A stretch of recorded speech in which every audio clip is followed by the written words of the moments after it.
Professor Pandemic back with another two-digit division lesson, friends. This time I want to show you some things that may happen that are unique to double-digit problems or things that might trip you up during a double-digit problem. So here we have 5,325 divided by 52, another 4 by 2-digit problem. So 52 can't go into 5, obviously, so we have to have our 0 placeholder there.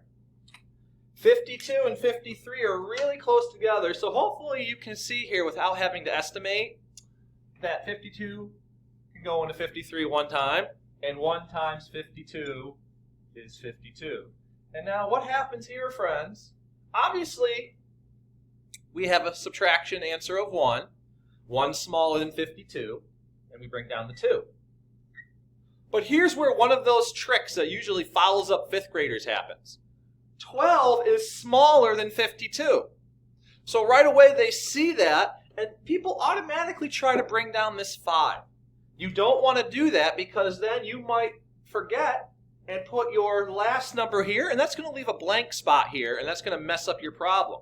So if you see that 52 doesn't go into 12, you have to write this 0 above the tens place to show that you've tried to divide into the tens place and there's nothing there.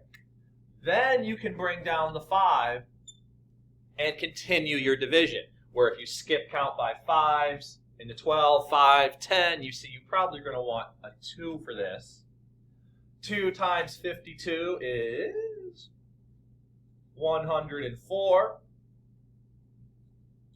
And you get a remainder 21 for your answer. Sometimes what people do is they forget this 0 and they'll write 12 remainder 21. Sometimes people will write a 2 here and they'll put a 0 at the end thinking they have to put a 0 there because they know they have 4 digits. And they write 120 remainder 21. And then when they go to check their work, they've done everything correct, but because they put the 0 in the wrong spot, it messes up their problem. So be very careful when dealing with zeros in your quotient. Make sure they're in the right spot. Make sure everything's lined up. We'll do another one of those examples after this. This same 0 situation can even happen when you're doing a 3 by 2-digit number. So as you can see, 35 can't go into 3. But then as you see, it can go into 36 really quickly. So we have 1 times 35, which is 35. We have a 1. We bring down the 7. And then here, some of you might think again, oh, I have a remainder of 17 because 35 can't go into 0. But look right here. 1 remainder 17 would be your answer if you wrote that. You have to remember, if 35 can't go into 17, you have to write that 0 there. There has to be 3 digits in your quotient, just like there's 3 digits in your dividend. Don't forget your zeros. It doesn't happen all the time, but when it does, it's a very common mistake that students make, is forgetting to put their zeros. They do all their work right, and they get really confused on what's going on. Let's check out another trick right now. So something else that 4th graders sometimes get stuck on is when there are multiple zeros in the quotient. So right here, as you see, 90 can't go into 2. So just like all 2-digit problems, you should start out with that 0 right there. But notice that this divisor is so big, this outside number, that the first 2 numbers, 27, it can't go into 27.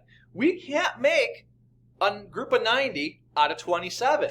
So we have to even put a second 0 here. So sometimes in division, you might have to get all the way to that 3rd number before you can actually start your problem. And if you forget these zeros, it's going to make the division and make your steps very confusing. That's why you have to line everything up. So when I get to this 3rd part, I still look at my 9, I look at my 27, and I skip count. 9, 18, 27. That lets me know I'm probably going to want a 3 here. 3 times 90 is 270. We get a subtraction when it's done. We have 6 left over. 6 is way smaller than 90.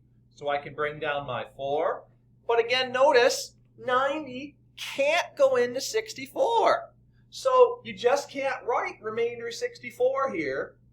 You also have to remember to put a 0 there. So our answer is actually 30, remainder 64.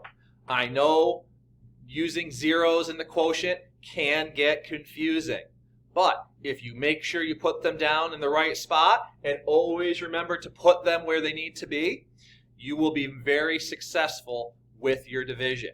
So this is one of the more common things that I see fifth graders make a mistake with. So hopefully your teachers now will do a couple examples where you have zeros in the quotient. As for me, I'm Professor Pandemic, and we'll see you in the next video. Happy division, friends.